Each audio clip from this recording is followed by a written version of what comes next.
I'm pressing on, I'm pressing on the upward way, the upward way. New heights I'm gaining, new heights I'm gaining. Every day, every day, still praying.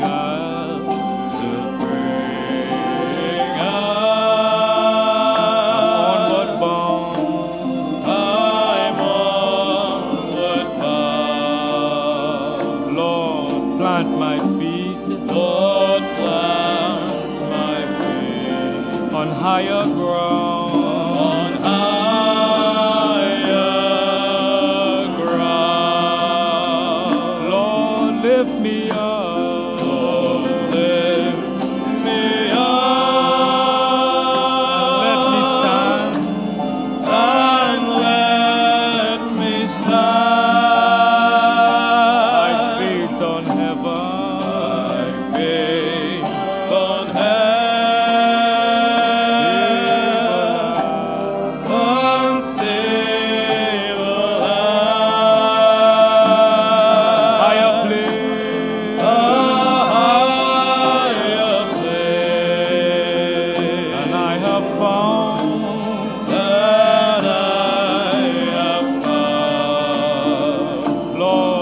Plant my feet, Lord, plant my feet, higher ground, on higher ground. Lord, lift me up, Lord, lift me up, and let me stand.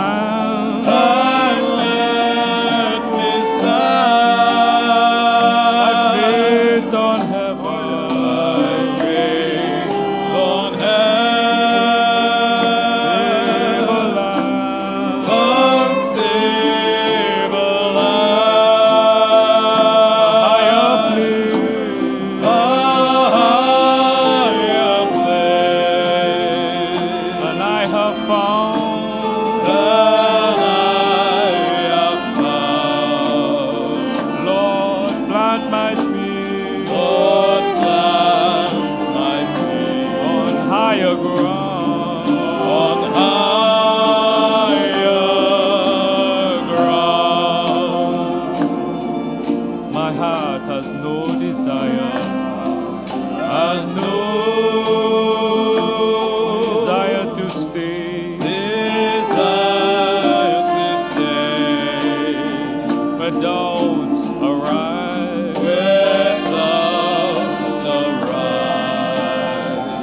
fears dismay,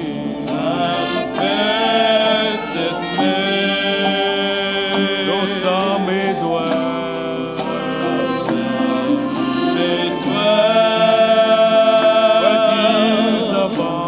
where these abound. My prayer, my aim, is higher ground.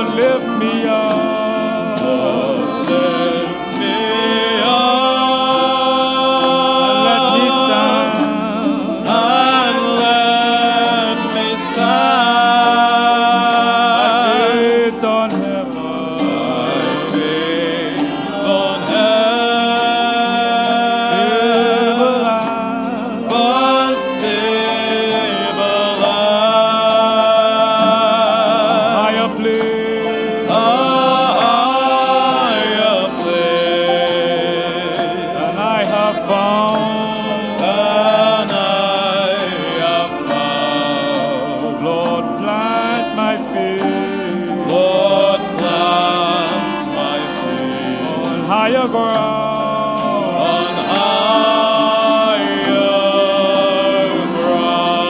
Oh Lord, lift me up, Lord, lift me up, let me stand, and let me stand.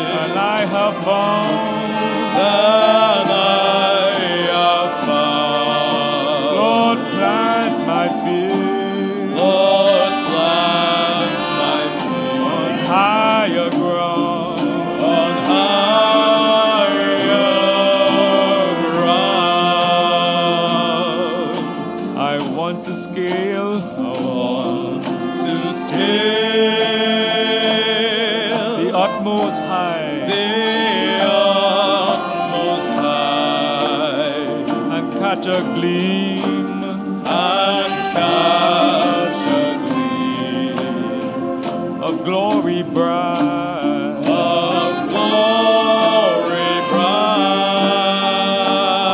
Till I pray, till heaven I fall, till heaven I fall. Lord, lead me on, Lord, lead me on to higher ground, to higher ground. Oh Lord, lift me up, lift me up, let me stand, and let me stand. My faith on heaven, my faith on heaven, stable land, but stable land. Oh, a higher place, and I have found,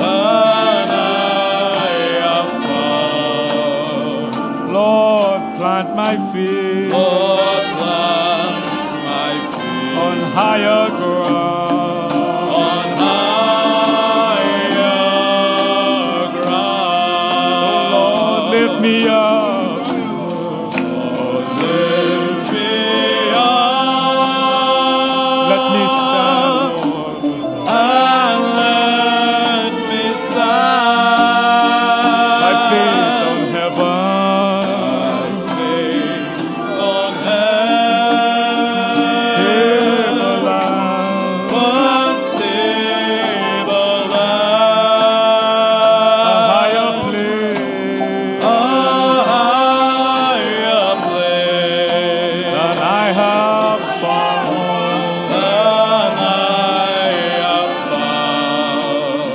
plant my feet, Lord, plant my feet on higher ground, on higher ground.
mountains. I've been on the mountain with Jesus. I've been in the valley so low. I've been in the valley so low. But not one time has he failed me.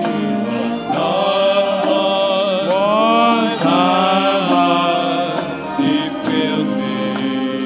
So to him with my troubles I So go. to him with my troubles I go.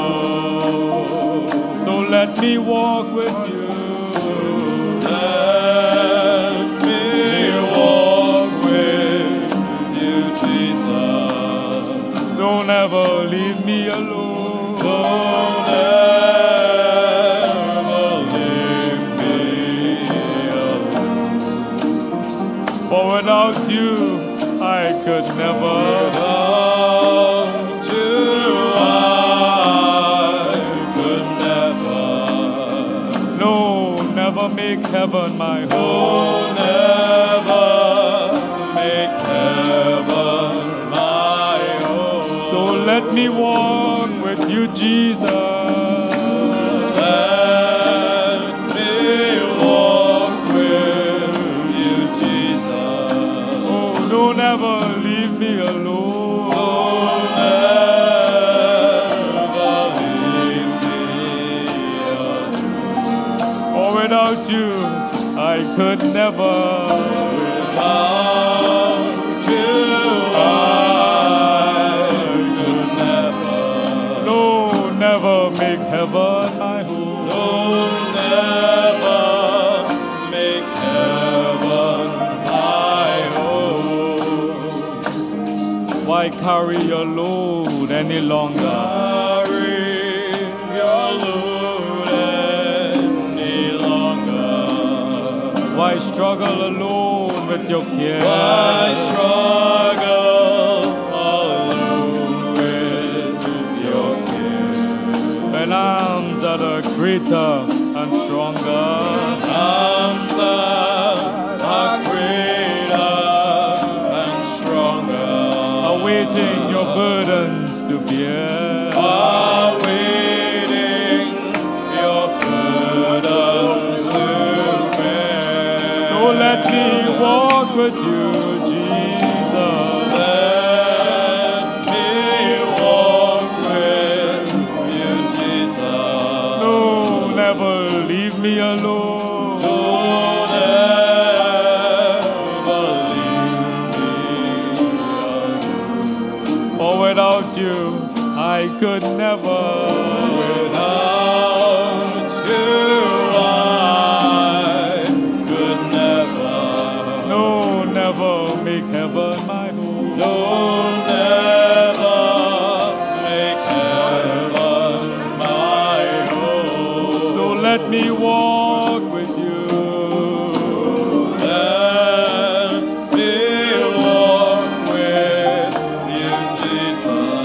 No, never leave me alone. Don't ever leave me alone. For without you I could never. Without you, I could never. No, never make heaven my home. Don't never make heaven my home. If I had all the wealth, Had all the wealth of this whole world. if I had all that money could If I buy, had all that money could buy, but I had not the love of my Savior. but I had not the love of my Savior. I'd rather be dead than alive. I'd rather be dead than alive. So let me walk with you. Let me walk with you, Jesus. No,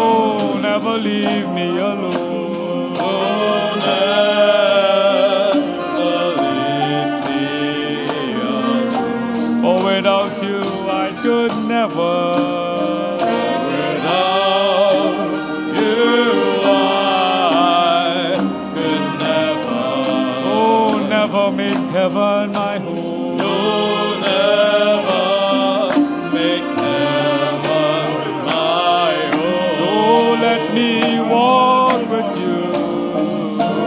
Let me walk with you, Jesus. No, never leave me alone. Don't ever leave me alone. For without you I could never.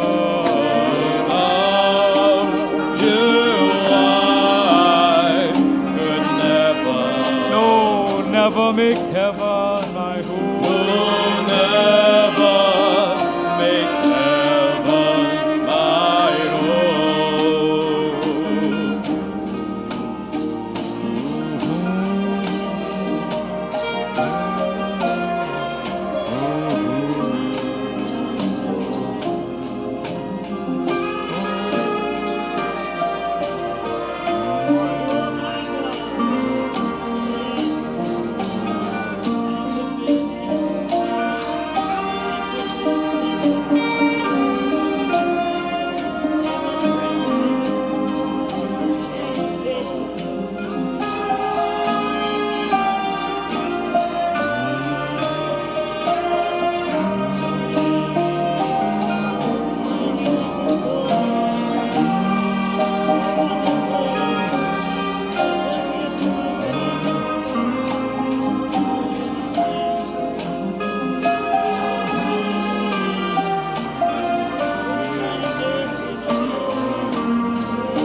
Jesus found me. Jesus found me. I was so lonely. I was so lonely. Jesus found me when I was so blue. Jesus found me when I was so blue. Jesus found me and no one could help me. Jesus found me when no one could help me. I was alone and knew not what to do. I was alone and knew not what to do.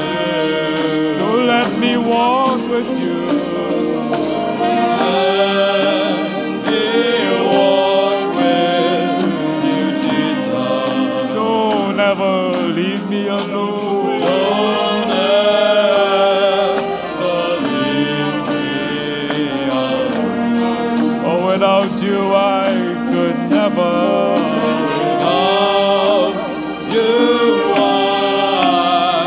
could never. Don't ever make heaven my home. Don't ever make heaven my home. So let me walk with you. Let me walk with you, Jesus. Don't ever leave me alone. Don't ever leave me alone. For without you I could never. Without you, I could never. No, never make heaven my home. Don't ever make heaven my home.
I just want to praise you.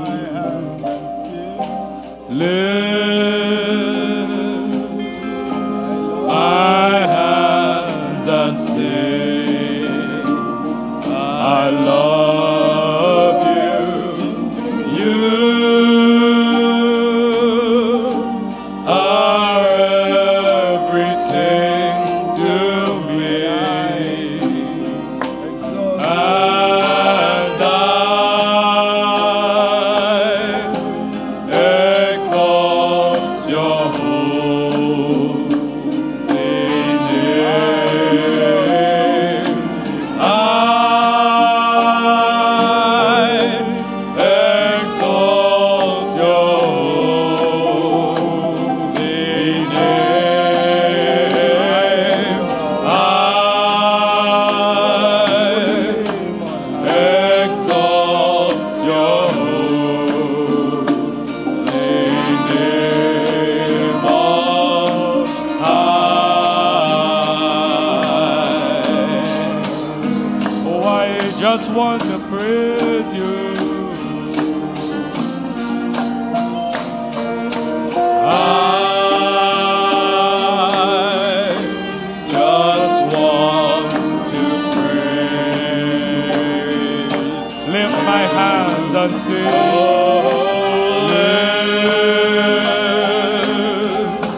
My hands and sing. I love you.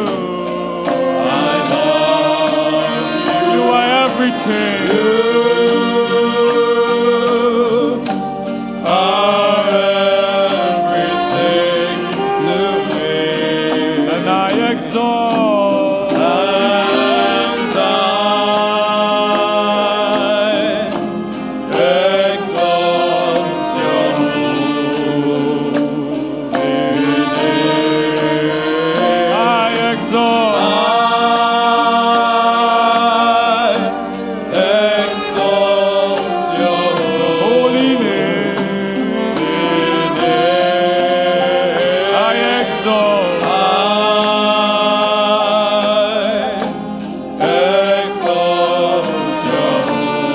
Your holy name on high.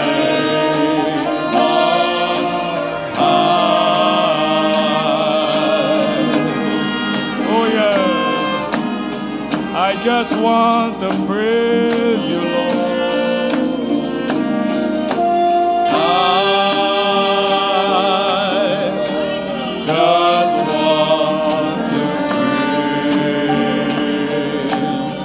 Lift my hands and sing.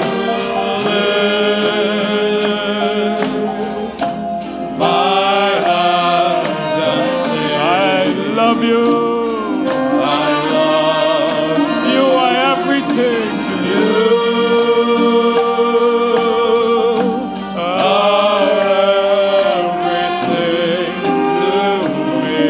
And I exalt.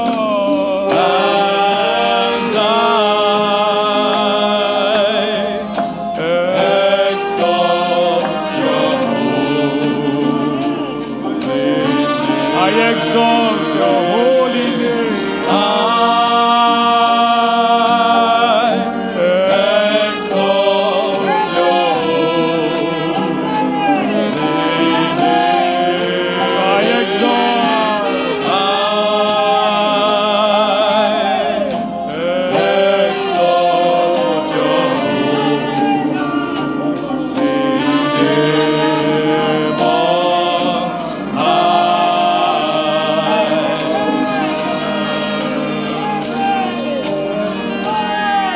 Oh yes, Lord. You're worthy, Lord. நான் மிக விரைவில் முடிக்க வேண்டும். நான் இங்கே ஒரு சில காரியங்களை கூற விரும்புகிறேன். சில வேத வாக்கியங்களையும் சில குறிப்புகளையும் கூற விரும்புகிறேன். ஒரு கைப்பிடி அளவு ஆகாரத்தோடு இருந்த விதவையை குறித்து என்ன? அவள் தன்னுடைய பலவீனத்தை அடைந்து விட்டாள். அவள் அநேகமாக பட்டினியால் மரித்து போவதாயிருந்தாள். அவளுக்கு ஆகாரம் இல்லை. அவளால் வேறெங்கும் சென்று எந்த உணவையும் கடனாக வாங்க முடியவில்லை. வேறு யாரிடமும் எந்த உணவையும் வாங்கவில்லை. ஆனால் அவள் ஒரு ஸ்தானத்திற்கு வந்தாள். அவள் ஒரு மகத்தான விசுவாசி. அவளுடைய கணவன் ஒரு மகத்தான தேவனுடைய மனிதனாயிருந்தான். அவள் ஒரு பிள்ளையோடு ஒரு விதவையாயிருந்தாள். அவள் ஒரு கைப்பிடி அளவு ஆகாரத்தை மாத்திரமே உண்டாள். ஆனால் அது போதுமானதாயிருந்தது. அது மாத்திரமே அவளுக்கு தேவைப்பட்டது. தேவனுடைய கரங்களில் பிரதிஷ்டை செய்யப்பட்டு அவள் 3 வருடங்களும் 6 மாதங்களும் ஒரு கைப்பிடி ஆகாரத்தினால் ஜீவித்தாள். அவள் பலவீனம் அடைந்தாள். அவள் அன்று காலை 2 விறகுகளை எடுத்து அவைகளை உடைத்து ஒன்று சேர்த்து வைத்தாள். பாருங்கள், 2 விறகுகள் சிலுவையாகும். பார்த்தீர்களா? அவள், நான் 2 விறகுகளை பொறுக்கப் போகிறேன் என்றாள். அவள் ஒருபோதும் நான் கைப்பிடி நிறைய பொறுக்கப் போகிறேன் என்று கூறவே இல்லை. இப்பொழுது 2 விறகுகளை மாத்திரமே பொறுக்கிக் கொண்டிருக்கிறேன். அதுதான் அடையாளத்தை பார்த்தீர்களா? ஆம், பண்டைய பழமையான முறை. இப்பொழுது நெருப்பை கொளுத்துவதற்கான வழி மரக்கட்டைகளை எடுத்து அவைகளை நடுவில் வைத்து எரிப்பதாகும். நான் முகாமிட செல்லும் போது இரவு நேரத்தில் மலைகளில் உறைபனி படாதபடிக்கு காக்க நான் ஒரு மரக்கட்டையை இந்த பக்கமும் ஒரு மரக்கட்டையை இந்த பக்கம் வைக்கிறேன். இரவு நேரத்தில் முனைகளை மேலே தள்ளிக்கொண்டே இருப்பேன். நீங்கள் மேலே வரும்போது அது அந்த விதமாக எரிகிறது. பாருங்கள், சிலுவையினூடாக. என்னிடத்தில் 2 விறகுகள் உள்ளன. இந்த மாவினை பிசைந்து இந்த கைப்பிடி அளவு மாவில் நான் அப்பம் செய்ய போகிறேன். எனக்காகவும் என் மகனுக்காகவும் ஒரு அடையை செய்ய போகிறேன். நாங்கள் அதை புசித்து மறிக்கப் போகிறோம். அவள் உண்மையாகவே பலவீனத்தில் இருந்தாள். அவள் அப்படித்தானே? அவள் கூறினாள். அவள் திரும்பி நடக்க துவங்கினாள். ஓ, அந்த உஷ்ணமான காலை! ஓ, அது ஒன்றுமே இல்லாமல் இவ்வளவு காலமாக இருந்தது. எல்லாமே தண்ணீர் இல்லை. ஜனங்கள் கூச்சலிடுகிறார்கள். ஜனங்கள் மரித்துக் கொண்டிருக்கிறார்கள். எங்கும் எந்த இடத்திலும் கடன் வாங்க முடியாது. அவள் பாதையின் முடிவில் இருந்தாள். அவள் தன்னுடைய பலவீனத்தில் இருந்தாள். அவள் அதை எனக்காகவும் என் மகனுக்காகவும் நான் சுடப்போகிறேன். அதன் பின்னர் நாங்கள் புசித்து மரித்து போவோம் என்றாள். எனவே அவள் கூறினாள். ஒரு நிமிடம். அவள் திரும்பி பார்த்தாள். அந்த வயோதிக சுருங்கின முகம் அங்கே வாசலில் சாய்ந்து கொண்டு, முதலில் போய் எனக்காக ஒரு சிறு அடையை உண்டாக்கி அதை இடத்தில் கொண்டு வா என்றான். ஓஹோ, உம்முடைய கரத்தில் கொஞ்சம் தண்ணீரையும் ஒரு துண்டு அப்பத்தையும் கொண்டு வா, ஏனென்றால் கர்த்தர் உரைக்கிறதாவது என்றான். ஓ என்னே, அதுவே அவளை செய்ய வைத்தது. ஓ என்னே, அவள் வைத்திருந்த அந்த சிறிதளவை பாருங்கள். அவள் அதை தேவனுக்கென்று அர்ப்பணித்தாள். அது எஞ்சியுள்ள நேரத்தில் அவளுக்கு உணவளிக்க போதுமானதாக இருந்தது. ஆம், பாருங்கள், அவள் பலவீனமாய் இருந்தபோது அப்பொழுது அவள் பலமுள்ளவளாய் இருந்தாள். ஒருவள் ஒரு பாத்திரத்தை சிறிது எண்ணெயோடு வைத்திருந்தாள். அவளிடத்தில் ஒன்றுமே இல்லாதிருந்தது. அவளுடைய 2 குமாரர்களும் அடிமைகளாக விற்கப்பட போகிறார்கள். இந்த சிறிய எண்ணெய் பாத்திரத்தோடு அவளால் வேறொன்றும் செய்ய முடியவில்லை. அது மிக அதிகமாக இல்லை. அவள் முடிவில் இருந்தாள். எலியா அவளிடம், உன் வீட்டில் உனக்கு என்ன இருக்கிறது என்று கேட்டான். ஒரு பாத்திரத்தில் கொஞ்சம் எண்ணெய் என்றாள். மேலும் உன்னுடைய அண்டை வீட்டாரிடம் போய் அவைகளை ஏராளமாக கடன் வாங்க என்றான். பாருங்கள், அது சம்பவிப்பதற்கு முன்பே ஆயத்தமாய் கொண்டிருந்தாள். ஆயத்தமாகுங்கள். தாவீது அந்த முசுக்கொட்டை செடியில் அந்த சத்தத்தை கேட்டான்.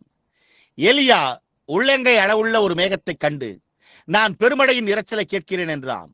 தேவனால் சில வெற்று பாத்திரங்களை மாத்திரம் பெற்றுக்கொள்ள முடியுமானால் நலமாயிருக்குமே, அது உண்மை. அவன் அவைகளை வீடு முழுவதும் நிரப்புங்கள் என்றான். ஆமென். தேவன் என்ன விரும்புகிறார் என்று பார்த்தீர்களா? தேவனுக்கு வெறுமையான பாத்திரங்கள் இருக்க வேண்டும். கவனியுங்கள், நாம் பீப்பாய் முடிவில் இருக்கும் அளவிற்கு நாம் அதிகமான உபதேசங்களையும் அதிக மத சம்பந்தமான அர்த்தமற்றதையும் உடையவர்களாய் இருந்து வந்தோம். ஒரே ஒரு காரியம் மாத்திரமே விடப்பட்டிருக்கிறது, தேவனிடத்திற்கும் அவருடைய வார்த்தைக்கும் திரும்புதல். நீங்கள் அதை செய்தால் வெறுமையான சில பாத்திரங்களை எடுத்துக் கொள்ளுங்கள். அவர்களிடத்திலிருந்து எல்லா மெத்தோடிஸ்டுகளையும், அவர்களிடத்திலிருந்து எல்லா பெந்தேகோஸ்தேனரையும், அவர்களிடத்திலிருந்து எல்லா பாப்டிஸ்டுகளையும் வெளியே எடுத்து போட்டு அவைகளை பாத்திரங்களாக வீட்டில் வைக்கவும். அதன் பின்னர் இந்த பாத்திரத்திலிருந்து எடுத்து ஊற்ற துவங்குங்கள். ஆமென், ஊற்ற துவங்குங்கள். அவள் தன்னையும் தன்னுடைய பிள்ளைகளையும் மற்ற எல்லாவற்றையும் கவனித்துக் கொள்ளவும் எல்லா கடன்களையும் செலுத்தவும் போதுமானதாக இருந்தது. ஏன் அவளிடம் இருந்த சிறிதளவை தேவனுக்கென்று பிரதிஷ்டை செய்து இந்த தீர்க்கதரிசியின் வார்த்தையை பின்பற்ற அவள் சரியாக வெளியே வந்தாள். தேவனுடைய வார்த்தையை எடுத்துக்கொள்ளும். அதாவது வேற எதையோ எடுத்துக்கொள்ளாமல் வெறுமையான பாத்திரங்களை மாத்திரமே பெற்றுக்கொள்ளும் ஒரு தீர்க்கதரிசியை எங்களுக்கு அனுப்பும். தேவனால் வெறுமையான பாத்திரங்களை எடுத்து அதன் பின்னர் தேவனுடைய வார்த்தையை எடுத்து அதை அந்த நபருக்குள் ஊற்றினால் நலமாயிருக்கும். சிலர், நான் அதை பெற்றுக்கொண்ட போது நான் குலுக்கினேன், நான் அதை பெற்றுக்கொண்ட போது நான் அந்நிய பாஷையில் பேசினேன், நான் ஆவியில் நடனமாடினேன் என்று கூறுவது அல்ல. அதை மறந்து விடுங்கள். பாருங்கள், அதை மறந்து விடுங்கள். அது வரும் வரையில் அங்கேயே இருங்கள். அவ்வளவுதான். பாத்திரம் நிரம்பும் வரை அதுதான். அந்த விதமாகவே நீங்கள் அதை செய்ய வேண்டும். ஆமையா, அதன் எளிமை. பாத்திரங்கள் நிரப்பப்பட்டன. நாம் எப்படி அதன் பேரில் தரித்திருக்க முடியும்? அது சீஷர்கள். ஒரு நாள் குழப்பமடைந்து இயேசு அவர்களிடத்தில் கூறினார், இங்கே 5000 பேர் இருக்கிறார்கள் என்றார். மேலும் அவர்கள் மயக்கமடைந்து கொண்டிருக்கிறார்கள், அவர்கள் பட்டினியாய் இருக்கிறார்கள் என்றார். நான் அதன் பேரில் மற்றொரு மணி நேரம் தரித்திருக்க முடியும். 5000 பேர் பட்டினி கிடக்கிறார்கள், கோடிக்கணக்கானோர் பட்டினி கிடக்கிறார்கள். அவர்களை அனுப்பிவிடுங்கள் என்றார். அதை செய்ய வேண்டிய அவசியமில்லை என்றார். அதற்கு நீங்கள் தான் அவர்களை போஷிக்க வேண்டும் என்றார். என்னே, அவர்கள் கண்டுபிடிக்க முடிந்த ஒவ்வொரு காரியத்தையும் சேகரிப்பதை என்னால் கற்பனை செய்ய முடிகிறது. அவர்கள் எல்லாவற்றையும் ஒன்று திரட்டியதும் உங்களுக்கு தெரியும். திரட்டப்பட்டது என்று சொல்வதற்காக மன்னிக்கவும். ஆனால் அவர்கள் எல்லாவற்றையும் பெற்றிருந்தனர். அவர்கள் இப்பொழுது இங்கே நாங்கள் முழு முகாமினூடாகவும் சென்றுள்ளோம். எங்களிடம் ஒரு பைசா கூட இல்லை. எனவே எங்களால் பிரச்சாரத்தில் ஈடுபட முடியாது என்றனர். நீங்கள் பார்த்தீர்களா? எனவே நாம் இங்கே எல்லாவற்றையும் வைத்துள்ளோம். ஆனால் வெறும் 5 சிறு அப்பங்களும் மிக சிறிய 2 மீன்களுமே இந்த குட்டி பையனிடத்திலிருந்து எங்களால் கண்டுபிடிக்க முடிந்த ஒரே காரியமாய் இருந்தது. தாவீதை போல வனாந்திரத்தில் இருந்து வெளியே வந்தான். எங்களிடம் உள்ளதெல்லாம் அவ்வளவுதான். அதைத்தான் எங்களால் பெற்றுக்கொள்ள முடியும். நாம் நம்முடைய அறிவின் முடிவில் இருக்கிறோம். யோவானே, நம்மால் வேறொன்றும் செய்ய முடியாது. பேதுரு, அவ்வளவுதான் நம்மால் செய்ய முடியும். அவ்வளவுதான் நம்மால் செய்ய முடியும். நாம் முடிந்தவரை நம்முடைய அறிவுத்திறனுக்கு ஏற்றவாறு செய்து விட்டோம். அந்த ஆகாரத்தை மாத்திரமே நாம் பெற்றுள்ளோம் என்றான். சரி, என்னால் ஒரு சிறு வேத வாக்கியத்தை எடுத்துக்கொள்ள முடியும். அப்போஸ்தலர் 2:38. அதுதான் நமக்கு தேவை. அதற்கு கீழ்ப்படிய வேண்டும். நீங்கள் இதை அதை மற்றதை குறித்து வேதபாட கருத்தரங்களில் கற்க வேண்டியதில்லை. அதையே எடுத்துக்கொள்ளுங்கள். ஆம், அதை எடுத்துக்கொள்ளுங்கள். உங்களுக்கு தேவை அவ்வளவுதான். நீங்கள் மனம் திரும்பி ஒவ்வொருவரும் பாவ மன்னிப்புக்கென்று இயேசு கிறிஸ்துவின் நாமத்தினால் ஞானஸ்நானம் பெற்றுக் கொள்ளுங்கள். அப்பொழுது நீங்கள் எண்ணெயினால் நிரப்பப்படுவீர்கள் என்றார். பார்த்தீர்களா? காலியாகி அந்த ஒன்றுக்காக ஆயத்தமாகுங்கள். அவ்வளவுதான் உங்களுக்கு தேவை. அதில் ஒரு துளியை வைத்தால் அது நிரம்புவதை கவனியுங்கள். உங்களுக்கு தெரியும், ஒவ்வொரு பாத்திரத்திலும் ஒரு துளியை வைக்க அந்த பாத்திரத்தில் போதிய அளவு இல்லை. ஒரு கால் அவனுடைய விரலை இந்த விதமாக எடுத்து அதை இந்த விதமாக ஒவ்வொன்றாக விட்டுவிட்டு திரும்பி பார்த்தபோது அது நிறைந்திருந்தது. அதை கீழே போட்டுவிட்டு பாருங்கள், அதுதான் அவருக்கு தேவையாயிருந்தது. ஏனென்றால் அது ஆசீர்வதிக்கப்பட்ட எண்ணெயாயிருந்தது. சில வேத பாட கருத்தரங்க அனுபவத்தை எடுத்துக்கொள்ள வேண்டாம். தேவனுடைய வார்த்தையை எடுத்து அதை அங்கே போடுங்கள். அது எப்படி நிரப்பப்படும் என்று பாருங்கள். அவர், சரி, நாம் எந்த விதமான ஒரு துளியை உண்டாக்க வேண்டும், நாம் ஒருவேளை சங்கீதங்களில் இருந்து ஏதோ ஒன்றை எடுத்துக்கொள்ளலாம் என்று கூறினார். நான் உங்களுக்கு சொன்னதை நீங்கள் எடுத்துக்கொள்ளுங்கள்.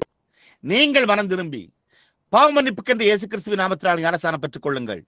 அப்பொழுது அந்த துளியிலிருந்து நீங்கள் நிரப்பப்படுவீர்கள். அதை அங்கே இடுங்கள்.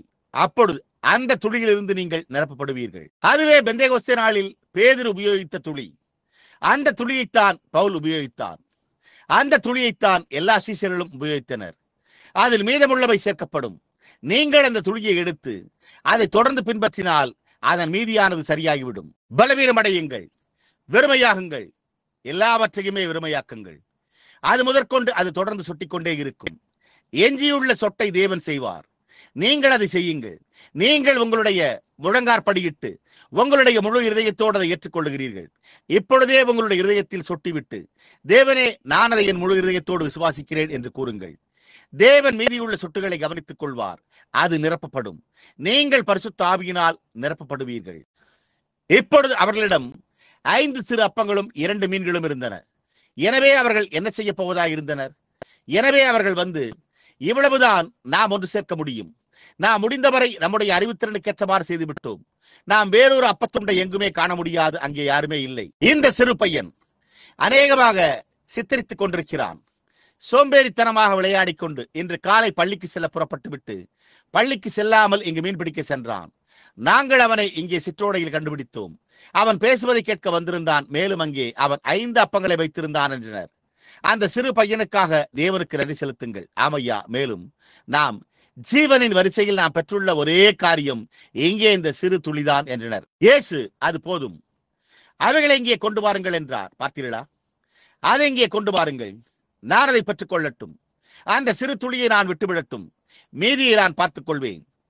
இப்பொழுது இந்த துளியிலிருந்து நான் உனக்கு அளிக்கும் போது நீ தொடர்ந்து விடுதலையாய்க் கொண்டே இருப்பாய். நீங்கள் ஒவ்வொருவரும் இக்காலையில் அப்போஸ்தலர் 2:38 துளியை உங்கள் இருதயத்தில் எடுத்து பாருங்கள்.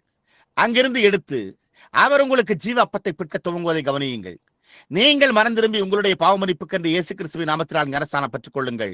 அதன் பின்னர் பரிசுத்த ஆவியானவர் உள்ளே நுழையவில்லையா என்று பார்த்து இதன் மேல் தொடர்ந்து சொட்டிக்கொண்டு அதன் மேல் சொட்டிக்கொண்டு எங்கே விழுந்து அங்கே விழுந்து அங்கே விழுந்து அங்கே பரிசுத்த ஆவியின் நிரப்புதல் இருக்கும். சரியே, நீங்கள் வேத பாட கருத்தரங்களுக்கு செல்ல வேண்டியதில்லை.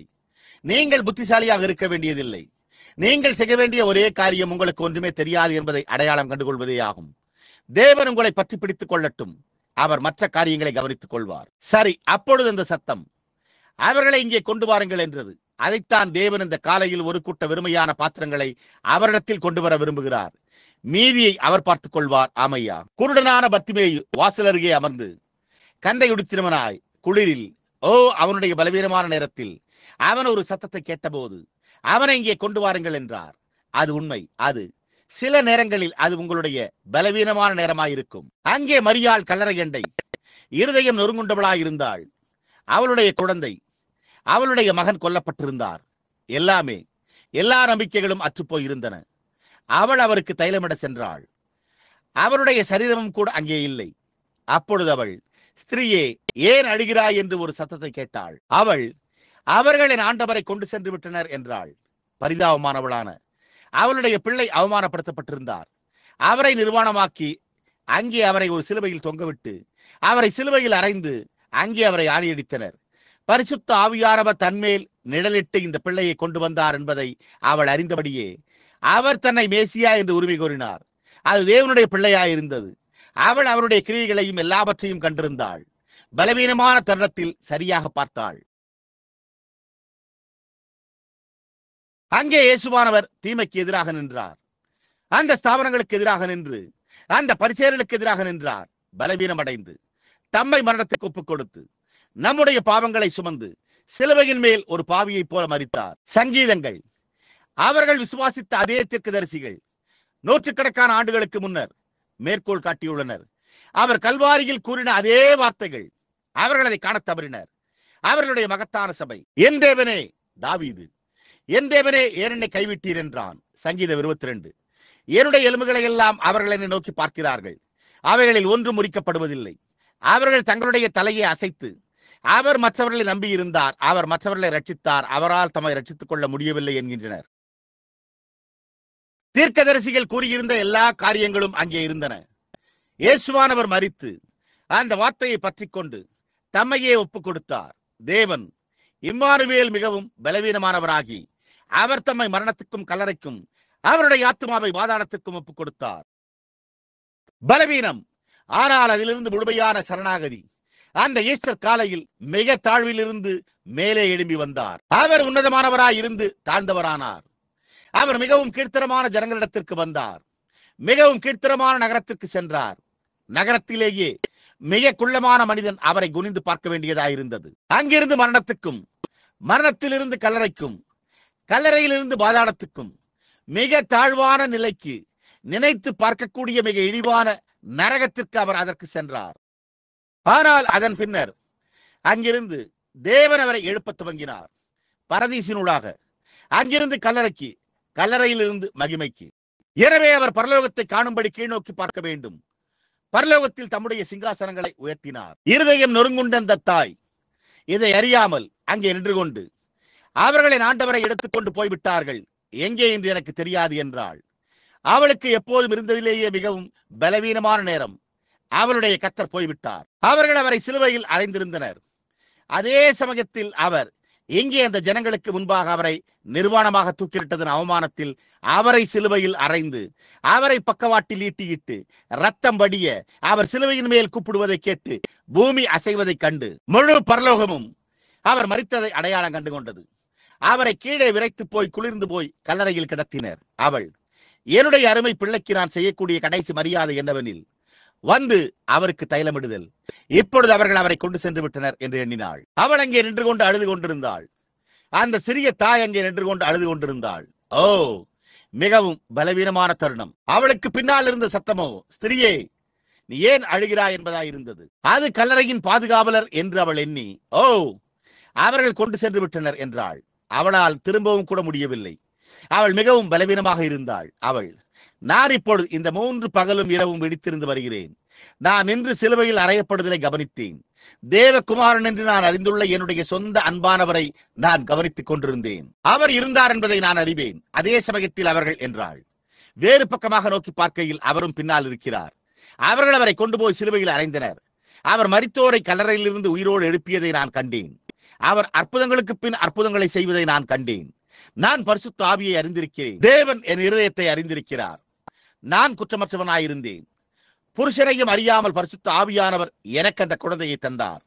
அது உண்மை என்பதை நான் எப்படி அறிவேன்? மேலும் நான் அவரை அவமானப்படுத்தியதை கண்டேன். அவருடைய ஆடைகளை அவரிடமிருந்து உரித்து அங்கே அவரை தொங்கவிட்டு அவரை வாரினால் அடித்தனர். அவர் மிகவும் பயங்கரமான மரணம் அடைந்தார். நான் அவரை நேசிக்கிறேன். அவருக்கு என்ன செய்திருந்தாலும் என்னால் நேசிக்காமல் இருக்க முடியாது. நான் இன்னமும் அவரை அடக்கம் செய்ய விரும்புகிறேன். நான் அவருக்கு சரியான அடக்கத்தை கொடுக்க விரும்புகிறேன். அவர்கள் அவரை கொண்டு சென்று விட்டனர். நான் பல நாட்களாக இருந்து வருகிறேன். என் இருதயம் நொறுங்கி போய்விட்டது. நான் இந்த நிலையில் தான் நின்று கொண்டிருக்கிறேன். அவர்களுடைய கர்த்தரோடு என்ன செய்திருக்கிறார்கள் என்பதை நான் அறியேன். அவர் மரியாளை என்றார். அப்பொழுது அவள் பலமுள்ளவளாயிருந்தாள். ஆமேன், நான் அவர்களை கலிலேயாவில் சந்திப்பேன் என்று போய் என் சிஷ்யரிடத்தில் சொல்லுங்கள் என்றார். ஓ என்னே, அப்பொழுது பலவீனத்தில் நாம் பலனடைகிறோம்.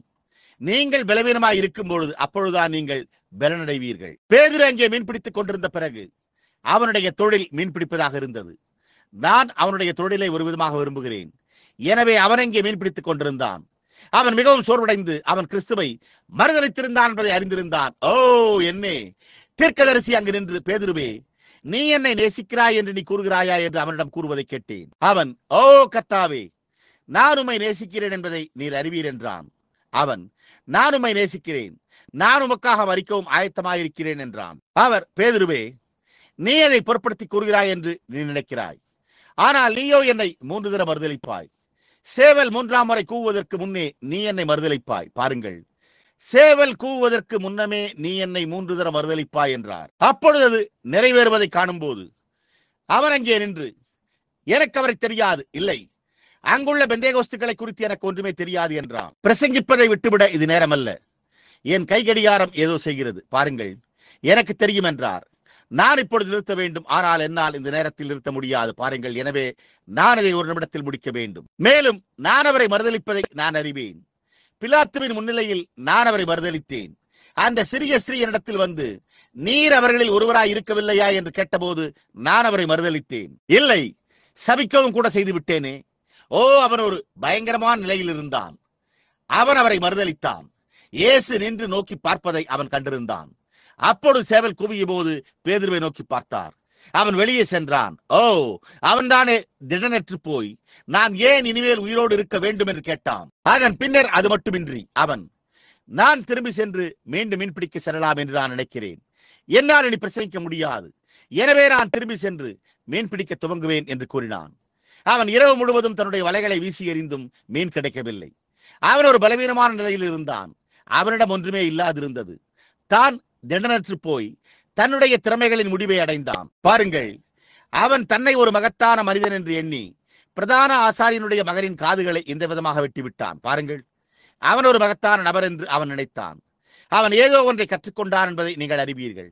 ஆனால் அவனுக்கு ஒன்றுமே தெரியாது. அவன் அதை குறித்த எல்லாவற்றையும் மறக்க வேண்டியதாயிருந்தது. அவன் அங்கே வெளியே இருந்தான். சரி, எனக்கு ஒரு பெரிய காரியம் தெரியும். நான் ஒரு மீன் பிடிப்பவன். என்னால் மீன் பிடிப்பதனால் இன்னமும் ஜீவனம் செய்ய முடியும் என்றான்.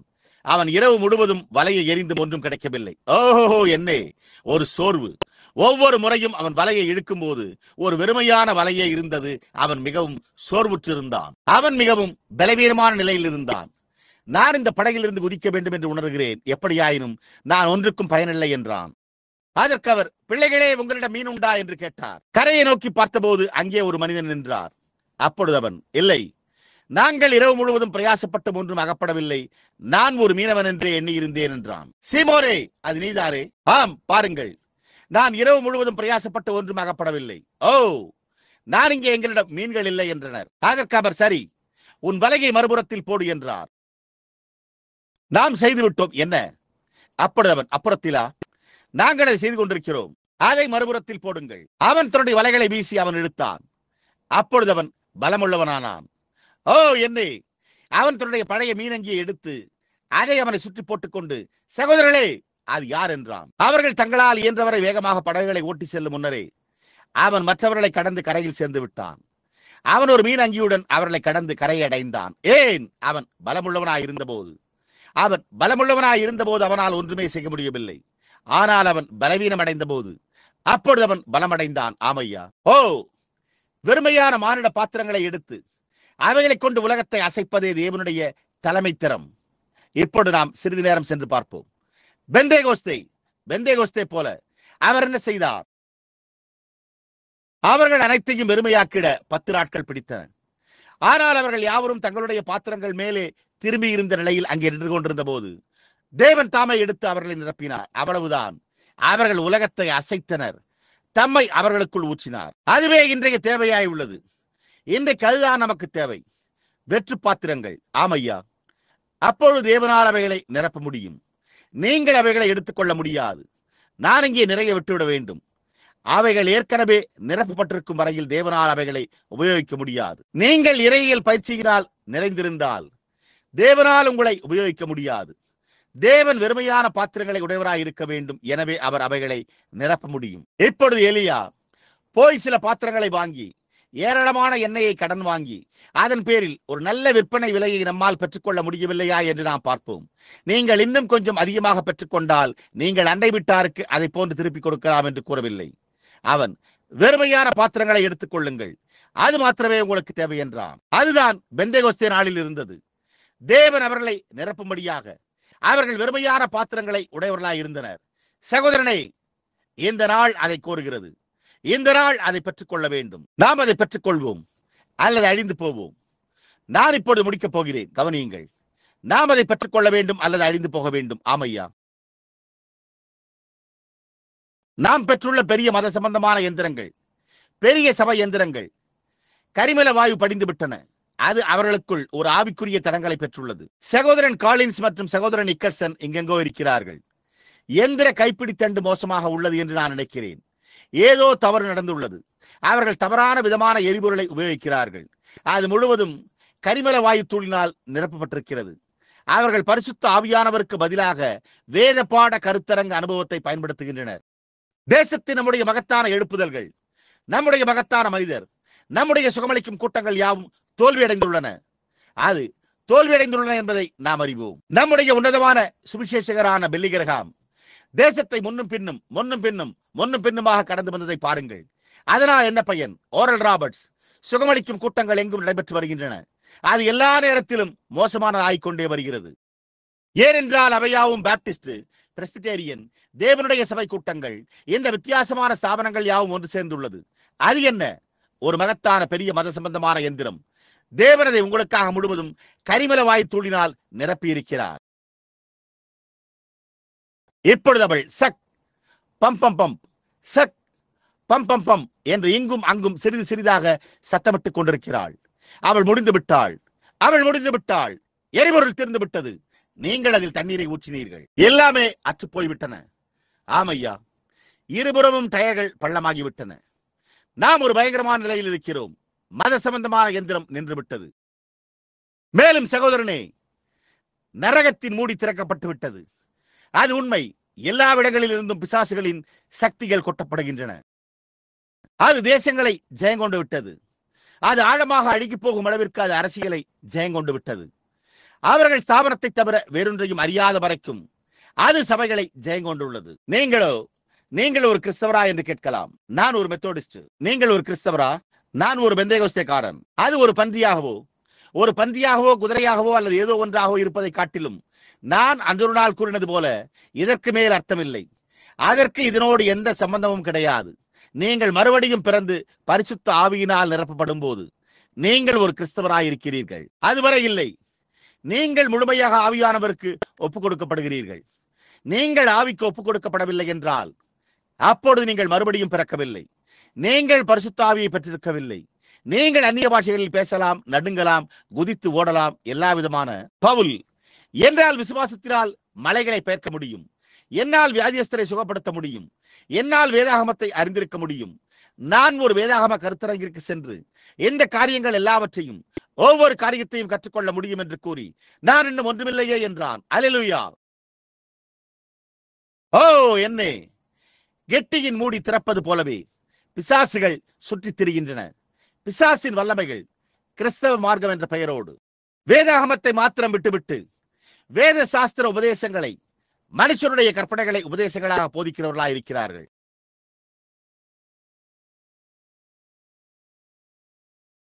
அல்லேலூயா. யார் வல்லமை உள்ளவர்? யார் போதிய பலம் உள்ளவர்? யார் போதிய ஞானம் உள்ளவர்? பிரசங்கிமார்கள், மெத்தோடிஸ்டுகள், பாப்டிஸ்டுகள், இன்னும் பெந்தேகோஸ்தேகளின் நாமத்தினாலும் கூட. நம்முடைய ஸ்திரீகளின் ஆடைகளை கலைந்து வரும் இந்த லேகியோனை அடக்கும் வல்லமை படைத்தவர் யார்? தங்களுடைய முகங்களை எசபேலைப் போல வர்ணம் பூசிக்கொண்டு தங்களுடைய தலைமுடியை குட்டையாக வெட்டிக்கொண்டு ஆண்களைப் போலவே கால் சட்டையை அடைகின்றனர். நம்முடைய பிரசங்கிமார்கள் அதை குறித்து அவர்களிடம் கூறுவதற்கு போதுமான அளவு தைரியம் இருப்பதில்லை. பிசாசினால் பிடிக்கப்பட்டவர்கள். அது அவனுடைய ஆடைகளை அவனிடத்திலிருந்து கிழித்த லேகியோனாயிருந்தது. எந்த கர்ஜிக்கிற பிசாசு யார்? யார் போதிய பலம் உள்ளவர்? அற்புதங்களின் நாட்கள் கடந்து விட்டன. நமக்கு பரிசுத்த ஆவி தேவையில்லை என்று கதறுகிறதை எந்த விதமான ஒரு ஸ்தாபனம் இந்த ஸ்தாபனங்களின் கல்லறை கற்களினூடாக மேலும் கீழும் நடக்கிற அவனை ஜெயங்கொள்ள முடியும்?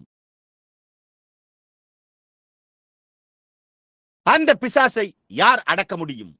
தேவனே, நாம் அதை ஸ்தாபனத்தினால் செய்ய முடியாது. மத சம்பந்தமான சக்திகளால் நாம் அதை செய்ய முடியாது. ஆனால் ஒருமுறை அதை செய்த ஒரு சத்தம் இருந்தது. ஆமென். அது அந்த பிசாசுகளை அடக்கி அவர்களை தங்களுடைய சரியான சிந்தையில் வைத்து அவர்களுக்கு ஆடைகளை உடுத்திக் கொள்ள செய்தது. அதே சத்தம் நான் செய்கிற கிரியைகளை நீங்களும் செய்வீர்கள் என்ற ஒரு வாக்குதத்தை நமக்கு அளிக்கிறது. நீங்கள் அதை ஒருபோதும் மத சம்பந்தமான எரிபொருளின் கீழ் ஒரு கரிமல வாயுவினால் பழுதடைந்ததினால் செய்யவே மாட்டீர்கள். நீங்கள் அதை ஒரு ஸ்தாபனத்தில் ஒருபோதும் செய்யவே மாட்டீர்கள். நீங்கள் வெறுமையாகி பலவீனமாகும் போது உங்களுடையதையெல்லாம் வெளியே ஊற்றுங்கள். பரிசுத்த ஆவியானவர் உள்ளே வரட்டும். உங்கள் ஒவ்வொரு பாகத்தையும் படபடக்கட்டும். உங்கள் உடலின் ஒவ்வொரு மூடியும் நிரம்பி வழியும் போது நீங்கள் அதை செய்வீர்கள். அது மாத்திரமே, அதை செய்யுங்கள். நமக்கு ஒரு புதிய ஸ்தாபனம் தேவையில்லை. ஓ தேவனே, எங்களுக்கு என்ன தேவையோ அது இப்பொழுது இங்கே முழுவதும் ஊற்றிக்கொண்டிருக்கிறதை நான் உணர்கிறேன். நமக்கு தேவை என்னவெனில் தேவனுடைய இடிமுழக்கத்தோடு எழும்படியான ஒரு தேவனுடைய தீர்க்கதரிசியே. இந்த உலகத்தை அவமானத்தில் அசைக்கும் ஆவிக்குரிய மின்னல். அல்லேலூயா. அவருக்கு தேவை வெற்று பாத்திரம். அது உண்மை. வெளியே அழைக்கப்பட்ட ஒரு சபை. தேவனுடைய வல்லமையையும் ஆசீர்வாதங்களையும் அவருடைய செய்தியையும் பெற்றுக்கொள்ளும் ஒரு சிறுபான்மையினர். அல்லேலூயா. அதுதான் நமக்கு தேவை. நீங்கள் பலனடையும்படி பலவீனம் அடையுங்கள். அது ஒவ்வொரு பிசாசையும் ஜெயிக்கும். அது கற்றறிந்தவர்களை வெட்கப்பட செய்யும். அது தேவன் அழைத்திருக்கிற புருஷர்களையும் ஸ்திரீகளையும் அதை மாத்திரம் கொண்டு வரும். நினைவிருக்கட்டும், நோவாவின் நாட்களில் நடந்தது போல 8 ஆத்துமாக்கள் காப்பாற்றப்பட்டது போல மனுஷகுமாரன் வருகையிலும் இருக்கும்.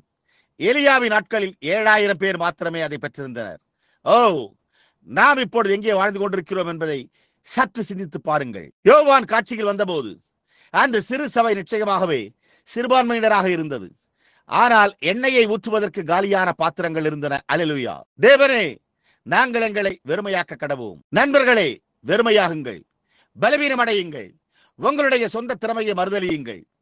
நீங்கள் வானொலியில் அல்ல, ஆனால் வெளியே எந்த ஒளிநடாக்களை கேட்கிறீர்களே, அவைகள் எங்கெல்லாம் வந்தாலும் உங்களை வெறுமையாக்குங்கள். தேவனுடைய பலிபீடத்தின் மேல் உங்களை ஒரு பலியாக ஊற்றுங்கள்.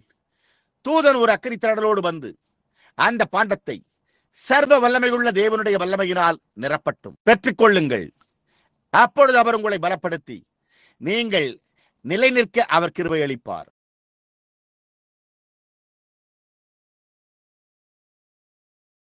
நாம் ஒரு நிமிடம் நம்முடைய தலைகளை வணங்குவோமாக.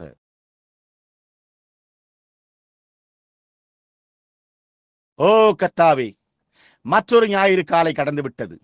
நாங்கள் இந்த பயபக்திக்குரிய சபையில் அமர்ந்திருக்கிறோம். அங்கே உம்மை அறிந்திருக்கிற புருஷர்களும் ஸ்திரீகளும் உம்முடைய ஆவியானவர் அவர்களுடைய இருதயங்களுக்குள்ளாக வாசம் செய்கிறார். அவர்கள் உம்மை விசுவாசித்து நீர் எங்களுக்கு கட்டளையிட்டுள்ள ஒவ்வொரு வார்த்தையின்படியும் செயல்பட்டுள்ளனர். இந்த ஜனங்களுக்காக நாங்கள் உமக்கு நன்றி செலுத்துகிறோம். இந்த ஒளிநாடாக்கள் செல்லும் தேசத்தில் மற்றவர்கள் இருக்கலாம். தாழ்மையான ஸ்திரீகளும் புருஷர்களும் அவைகளை வீடுகளுக்குள்ளும் பழங்குடியினருக்குள்ளும் மற்ற தேசங்களுக்குள்ளும் கொண்டு செல்வார்கள். கர்த்தாவே, அவர்கள் கேட்டு புரிந்து கொண்டு பரிசுத்த ஆவியானவர் அவர்களை நிரப்பும்படியாக தங்களை வெறுமையாக்குவார்களாக. இந்த காலையில் கூட இங்கே சிலர் இருக்கலாம். கர்த்தாவே, நாங்கள் பேச துவங்கினது முதற்கொண்டு தங்களை வெறுமையாக்கி இருக்கின்றனர். அவர்கள் தங்களுடைய சொந்த சிந்தனைகளில் தங்களுடைய சொந்த திறமையின் பேரில் அவர்கள் அதிகமாக நம்பிக்கை கொண்டுள்ளனர் என்பதை உணர்ந்துள்ளனர். தங்களுடைய எளிய மானிட சிந்தையின் புத்தியை அது தேவனுக்கு முன்பாக அசுத்தத்தை தவிர வேறொன்றுமில்லை. ஓ தேவனே, அவர்கள் இப்பொழுதே தங்களை வெறுமையாக்குவார்களாக. தாழ்மையாய் தங்களை ஒப்புக் கொடுத்து ஆவியின் நிரப்புதலுக்காக வாருங்கள். கர்த்தாவே, அதை அருளும். அது வேதத்தில் விசுவாசித்தவர்கள் ஞானஸ்தானம் பெற்றார்கள் என்று கூறப்பட்டுள்ளது. இந்த காலையில் இங்கே இந்த கட்டிடத்தில் உட்கார்ந்து கொண்டிருக்கையில் பிதாவே, ஒரு சிறிய ஸ்திரீ இங்கே பின்னால் உட்கார்ந்து கொண்டு திருமதி ஹிக்ஸ் ஒரு இரவு என்னை பின்தொடர்ந்து வந்தது எனக்கு நினைவிருக்கிறது. அவளுக்கு எலும்புகளை தவிர வேறு எதுவுமே விடப்பட்டிருக்கவில்லை. அந்த நரம்பு, சிறிய நரம்பு தோல் அவளை முழுவதும் மூடியிருந்தது. புற்றுநோய் அவளை தின்றுவிட்டிருந்தது. அவளுடைய கணவன் இன்னும் கிறிஸ்தவனாகவில்லை. அன்றிரவு நான் ஜெபித்த ஜெபம் எனக்கு நினைவிருக்கிறது. தேவனே, நீர் சிறிய தாவீதை ஒரு எளிய சிறு கவன் கொண்டு சிங்கத்தின் பின்னே அனுப்பினீர். அவன் ஆட்டுக்குட்டியை திரும்ப கொண்டு வந்தான். நான் எந்த புற்றுநோய் என் சகோதரியை பிடித்து விட்டது, அது ஒரு பிசாசு. நீர் தேவனாய் இருக்கிறீர் என்பதை நான் அறிவேன். கர்த்தாவே, நான் உம்மை கண்டிருக்கிறேன். நான் அறிவேன். நான் உம்மோடு பேசியிருக்கிறேன். நீர் திரும்ப பேசியிருக்கிறீர் என்று கூறினேன். நான் தேவனுடைய ஆடுகளை பின்தொடர்ந்து வருகிறேன். புற்றுநோயே, நீ அவளை அவிழ்த்து விடு. அதன் பின்னர் இயேசு கிறிஸ்துவின் நாமத்தில் வீட்டிற்கு செல்லுங்கள் என்று அவளுக்கு கட்டளையிட்டேன். அது வரைக்கும் இணங்காதிருந்த அவளுடைய கணவன் அவன் வார்த்தையை விசுவாசித்து தன்னுடைய மனைவியை வீட்டிற்கு அழைத்துக் கொண்டான். இதோ அவள் இந்த காலையில் ஒரு மகத்தான வலிமையான ஆரோக்கியமான பெண்மணியாயிருக்கிறாள். புற்றுநோய் போய்விட்டது. அவள் இயேசு கிறிஸ்துவின் நாமத்தினால் ஞானஸ்தானம் பெற இன்று காலை வரவிருக்கிறாள். ஓ தேவனே, நிரப்பப்பட ஆயத்தமாயிருக்கிற அந்த காலியான பாண்டத்திற்காக உமக்கு நன்றி. தேவனே, நீர் அந்த ஆத்துமாவை ஆசீர்வதிக்க வேண்டும் என்று நான் ஜெபிக்கிறேன். கர்த்தாவே, அது மற்ற அநேகருக்கு ஒரு மாதிரியாயிருக்கிறது. தேவனே, பயபக்தியோடு இந்த கூட்டத்தின் மேல் உம்முடைய ஆசீர்வாதங்கள் தங்கியிருக்க வேண்டும் என்று நான் ஜெபிக்கிறேன். ஒரு காரியம் மாத்திரமே விடப்பட்டுள்ளது. பிதாவே, அதை என்னால் காண முடிகிறது. அதாவது, ஒன்று நீர் வெறுமையான பாத்திரங்களோடு எங்காவது எழும்பி இந்த உலகத்தையே வெட்கப்பட செய்ய வேண்டும், அல்லது இயேசுவை உடனடியாக அனுப்ப வேண்டும். கர்த்தாவே, இங்கே முடிவு வந்துவிட்டது. செய்யப்பட வேண்டிய 2 காரியங்கள் மாத்திரமே உள்ளன. நாங்கள் அதை உடனே காண வேண்டும். ஏனென்றால் அது முடிவிலே உள்ளது என்பதை நாங்கள் அறிவோம். ஒன்று, வல்லமையான ஏதோ ஒன்று உடனே எழும்புவதை நாங்கள் காண்போம், அல்லது கர்த்தருடைய வருகையை நாங்கள் காண்போம். தீர்க்க தரிசனம் யாவும் நிறைவேறிற்று. கடைசியாக சபையானது உயிர்த்தெழுப்பப்படுவதற்கு முன்னர், வெளிப்படுத்தின விசேஷம் 3ஆம் அதிகாரத்தில் அவள் எடுக்கப்படுவதற்கு முன்பு, லவோதிக்கேயா சபை காலத்திற்குரிய ஒரு செய்தியாளன் தோன்றி அது ஜனங்களின் இருதயங்களை ஆதி பிதாக்களிடத்திற்கு திருப்பும். வழக்கமான பெந்தேகோஸ்தையினருக்கு அவர்கள் உரிமை கோருவதையே திரும்ப கொண்டு வர வேண்டும். கர்த்தாவே, நோவாவின் காலத்தில் இருந்தது போல ஆயிரக்கணக்கானோர் இழக்கப்படுவார்கள். அவர்களில் அநேகர் இழக்கப்படுவார்கள். பிதாவே, அது ஏற்கனவே நிறைவேறி இருப்பதை நாங்கள் காண்கிறோம். கர்த்தராகிய இயேசுவே, வாரும், உம்முடைய சபையை எடுத்துக்கொள்ளும். கர்த்தாவே, அது உம்முடைய சித்தமாயிருந்தால் சபை எடுத்துக்கொள்ளப்படுவதற்கு சற்று முன்னர் வல்லமை எழும்புவதாக. ஓஹோ தேவனே, இந்த பாத்திரங்களை நிரப்பும். கர்த்தாவே, அவர்களை எழுப்பும். இந்த உலகத்தை இன்னும் ஒரு விசை அசையும். காலம் கடந்து போகும் என்றும், அப்பொழுது மனம் திரும்புதல் இருக்காது என்றும், அப்பொழுது அது அவர்களுக்கு மிகவும் தூரமாயிருக்கும் என்றும் நாங்கள் அறிவோம். ஆனால் கர்த்தாவே, உம்முடைய வல்லமையை காண்பித்து எந்த பாத்திரங்களை நிரப்பி இதற்கு முன்பு ஒருபோதும் அசைக்கப்படாதது போன்று இந்த உலகத்தை அசைத்தருளும். அப்படியானால் உம்முடைய சபையை எடுத்துக்கொள்ளும். அவனுடைய குழப்பத்தில் உலகத்தை விட்டுவிடும். ஓ தேவனே, அவர்கள் போராடுகிறார்கள். அப்பொழுது மகத்தான பரிசுத்த ஆவியானவர் யூதர்களிடம் வருவார் என்பதை நாங்கள் அறிவோம். சீனாய் மலையின் மேல் ஆட்டுக்குட்டியானவரோடு நின்று கொண்டிருந்த 144,000 பேரை நாங்கள் கண்டபோது, ஆனால் மணவாட்டியோ ஏற்கனவே பரலோகத்தில் இருந்தாள். அவள் ஏற்கனவே எடுக்கப்பட்டிருந்தாள். ஆட்டுக்குட்டியானவர் தம்மை தம்முடைய ஜனங்களுக்கு தெரியப்படுத்த யோசேப்பு திரும்பி வந்திருந்தார். அவர் அங்கே நிற்பதை காணும் போது அவர்கள் மத்தியில் பிளவு உண்டாகும் என்று வேதம் கூறியுள்ளது. அவர் தம்மை வெளிப்படுத்தும் போது அவர்கள், அந்த வடுக்கள் உமக்கு எங்கே உண்டானது என்று கேட்பார்கள். அவர், என் சிநேகிதரின் வீட்டில் என்றார். அப்பொழுது அவர்கள், நாங்கள் சிலுவையில் அறைந்தது அவரைத்தான் என்று கூறுவார்கள். யோசேப்பு செய்தது போல அவரும், கவலைப்படாதீர்கள், ஏனென்றால் தேவன் புறஜாதியாரின் ஜீவனை ரட்சிக்கவே இதை செய்தார். அது உங்களுடைய தவறல்ல என்று கூறுவார். அப்பொழுது அவர்கள் ஒரு குடும்பத்திலிருந்து மற்றொரு குடும்பத்தை பிரித்து ஒரே மகன் வீட்டிலிருந்து எடுக்கப்பட்டிருப்பதைப் போல அவர்கள் துக்கம் கொண்டிருப்பார்கள். ஓ பிதாவே, அந்த நாள் சமீபமாய் உள்ளது. அதுதான் அந்த 70 வாரங்களின் முடிவு. கர்த்தாவே, அந்த நேரம் சமீபமாயிருக்கிறது. ஓஹோ தேவனே, இந்த நாளின் நவீன பெண்மணிக்கு எதிராக உண்மையான தேவனுடைய தீர்க்கதரிசிகளின் சத்தம், அதாவது இந்த நவீன சபை, இந்த நவீன சபையின் வேத சாஸ்திரம் சத்தியத்தை கூற பயப்படும் இந்த பிரசங்கிமார்களை அசைக்க வேண்டும். ஓ தேவனே, இந்த மனிதர்களை எடுத்து முன்பு எப்போதும் இல்லாத அளவிற்கு அவர்களை குலுக்கி அவர்கள் தங்களை குறித்து வெட்கப்பட செய்யும். ஆனால் நாம் இந்த ஒரு காரியத்தை அறிந்திருக்கிறோம். மேலும் முழு நம்பிக்கையோடு இளைப்பாற முடியும். பிதாவானவர் ஒருவனை எடுத்துக் கொள்ளாவிட்டால் அவன் வரமாட்டான். பிதாவானவர் கொடுத்திருக்கிற யாவும் வரும். நீர் இதை அடைய உத்தேசித்துள்ளவரை அவர்கள் சென்றடைவார்கள். ஆனால் நீரோ, பயப்படாதே சிறுமந்தையே, உங்களுக்கு ராஜ்யத்தை கொடுக்க உங்கள் பிதா பிரியமாயிருக்கிறார் என்றீர். அது உண்மை என்பதை நாங்கள் அறிவோம். அந்த நேரம் வரும்போது மிக மிக குறைவானவர்கள் மட்டுமே ஆயத்தமாய் இருப்பார்கள் என்று நீர் எங்களை எச்சரித்தீர். அதன் பின்னர் ஒரு மகத்தான உயிர்த்தெழுதல் உண்டாயிருக்கும். காலங்களினூடாக மீட்கப்பட்ட அனைவரும் உயிர்த்தெழுவார்கள். ஆனால் இந்த கடைசி நாளில், கடைசி காலத்தில் அங்கே சபையானது நிச்சயமாகவே சிறுபான்மையாக இருக்கும். எனவே பிதாவே, நாங்கள் அதை காண்கிறோம். நாங்கள் இந்நாளின் செய்தியை காண்கிறோம். அதை புறக்கணிப்பதை நாங்கள் காண்கிறோம். நாங்கள் விலகல்களை காண்கிறோம். நாங்கள் இந்த எல்லா காரியங்களையும் காண்கிறோம். உம்முடைய ஜனங்கள் அவர்கள் ஒன்றுமில்லை என்று அறிக்கை செய்வதை நாங்கள் கண்டறிகிறோம். கர்த்தாவே, அவர்கள் உம்மால் நிரப்பப்பட வேண்டும் என்று விரும்புகின்றனர். இப்பொழுது கர்த்தருடைய வருகைக்கு ஒரு சில நாட்களுக்கு முன்னர் நீர் உலகத்தை அவர்களோடு அசைக்க வேண்டும் என்று நான் ஜெபிக்கிறேன். இப்பொழுது எங்கள் மத்தியில் சுகவீனம் உள்ளது. சரீர பிரகாரமான சுகமளித்தல் தேவைப்படுகிற ஜனங்கள் உள்ளனர். கர்த்தாவே, நாங்கள் அவர்களை விட்டுவிட மாட்டோம். ஏனென்றால் உன் அக்கிரமங்களை எல்லாம் மன்னிக்கிற அவருடைய உபகாரங்களை எல்லாம் மறவாதே. அவர் நம்முடைய நோய்களை எல்லாம் குணமாக்குகிறார் என்று கூறப்பட்டுள்ளது. அவருடைய மகத்தான சுகமளிக்கும் வல்லமை இங்குள்ள ஒவ்வொருவர் மேலும் இருக்க வேண்டும் என்று நாங்கள் ஜெபிக்கிறோம். நீர் எங்கே ஒரு ஆத்துமாவை எந்த அசைவும் செய்யாமல் ரட்சித்து அவனுடைய இருதயம் உம்மை மாத்திரமே நோக்கி இருக்க செய்யக்கூடுமானால் நீர் ஒரு சரீரத்தை சுகப்படுத்துவது எவ்வளவு அதிகம். இதோ உருமால்கள் இங்கே கிடக்கின்றன. மகத்தான அப்போஸ்தலனாகிய பவுல் செய்தது போல நான் அவைகளை கர்த்தராகிய இயேசுவின் நாமத்தில் ஆசீர்வதிக்கிறேன். இந்த உருமால்களை அணிந்து கொள்ளுகிற எவரும் குணமடைவார்களாக. உடைந்த வீடுகள் மீண்டும் இணைக்கப்படட்டும். சிறு பிள்ளைகள், ஒரு தகப்பன் இல்லாத, ஒரு தாய் இல்லாத மற்றும் அவர்கள் பிரிந்திருக்கும் அந்த வீடு மீண்டும் இணைக்கப்படுவதாக. கர்த்தாவே, அதை அருளும். எல்லா வியாதிஸ்தரையும் துன்பப்படுகிறவர்களையும் இப்பொழுதே குணமாக்கும். உமக்கே மகிமையை எடுத்துக்கொள்ளும்.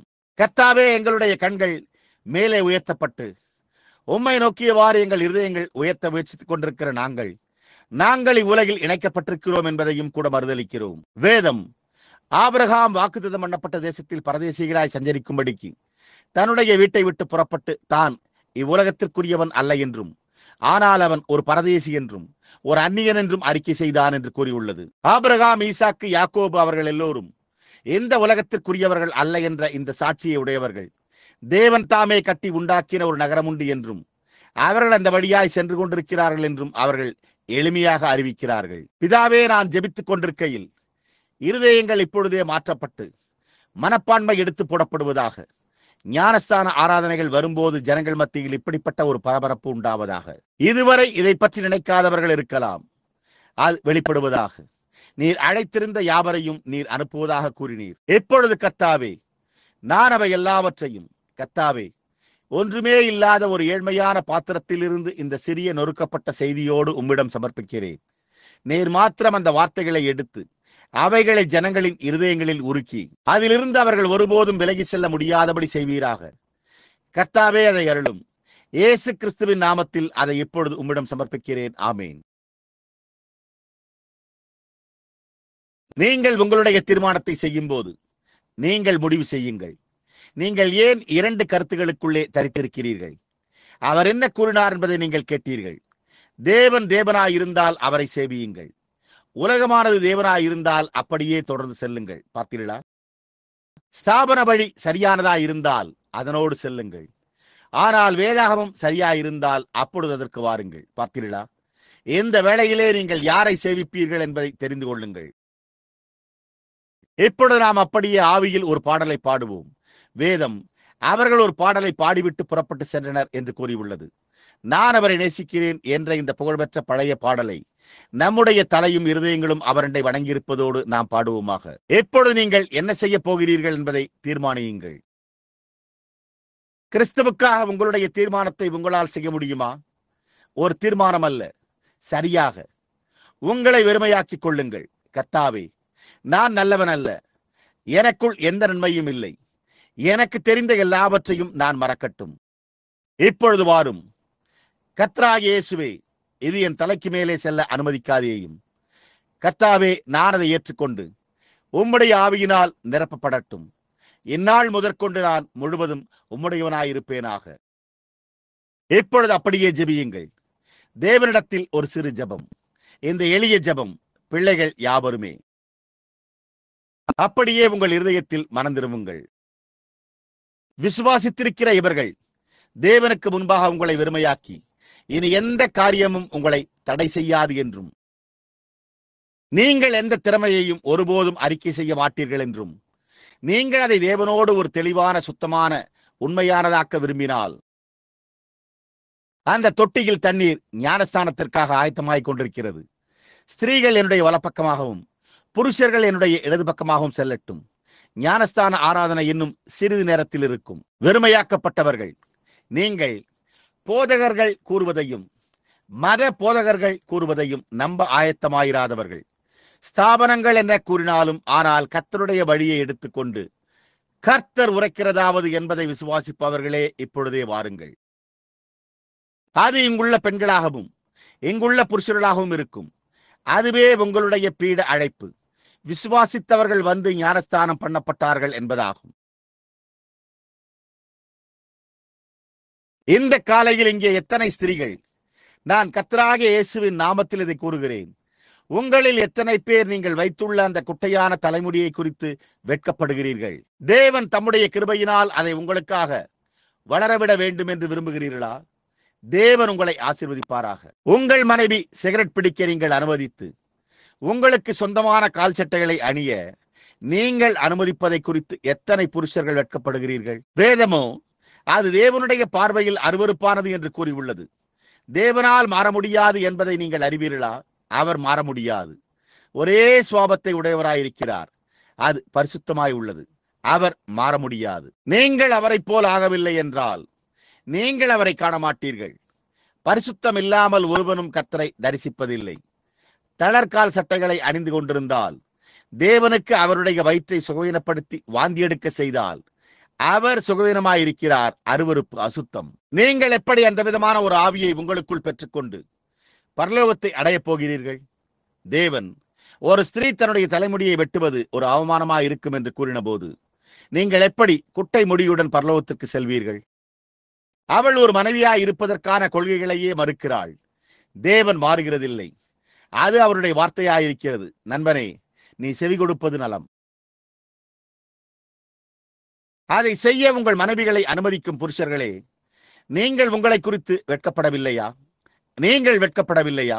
தேசத்தின் முதல் பெண்மணியைப் போல நீங்கள் இருக்க வேண்டாம். தேவனைப் போல இருங்கள். பார்த்தீர்களா?